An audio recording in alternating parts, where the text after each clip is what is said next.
Hey guys, welcome to Simple Real Estate channel. I'm Joe Seminary. Today we're going to be talking about, should I buy a house for cash? A lot of people seem to be writing in and asking, what's the deal with buying a house on cash? Because, a lot of the other videos you see on YouTube, and I'm sure that people make those videos and don't even own one piece of property.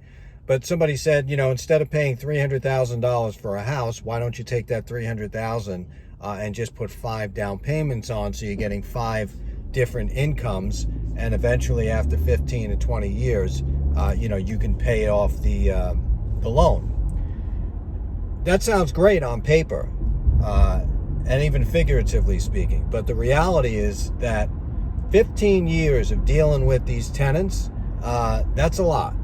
And chances are you're either going to hold out, or you might even lose some properties, depending on if they're in the C-class neighborhoods, etc. So by you getting loaned out, and that's exactly what you're going to be loaning, you're going to be subjecting yourself to possible hard times from the economy and everything else, where your tenants will stop paying, because let's face it, sooner or later they all stop paying. Your tenants stop paying, you have to move them out, you have to evict them. That's fine with one house, that's fine with 2 houses, but what happens if you got 5 houses that you have to do that with? And I've seen it where it's happened. You are leveraging yourself for disaster. So not only do you have the expense of the mortgage company, but you also have the expense of the taxes, probably some utilities, and everything else that might have to be paid on a monthly basis.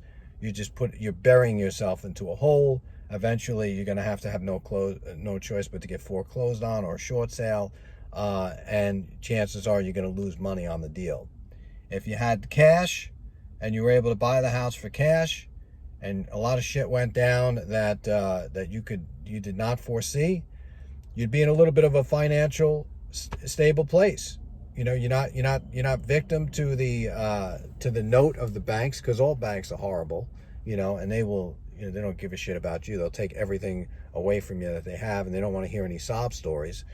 So, it's great when you get their money, but when shit goes bad and you can't pay them, watch how fast, they come after you.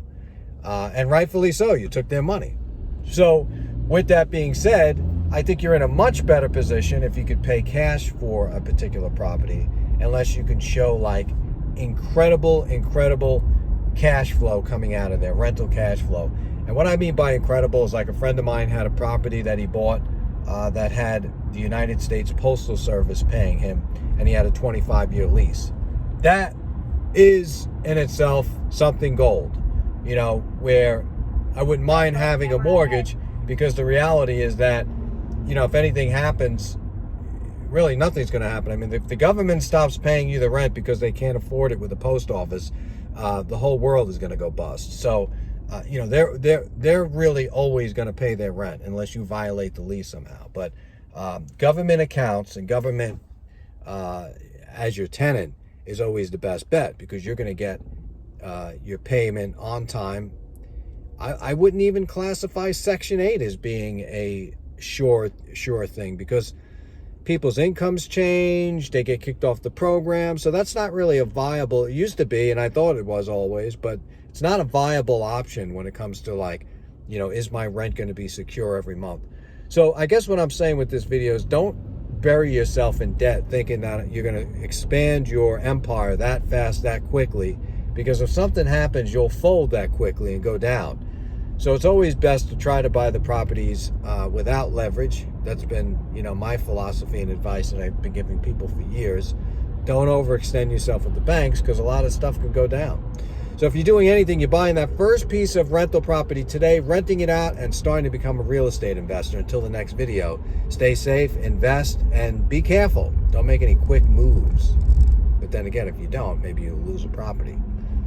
So you have to have a little luck on your side.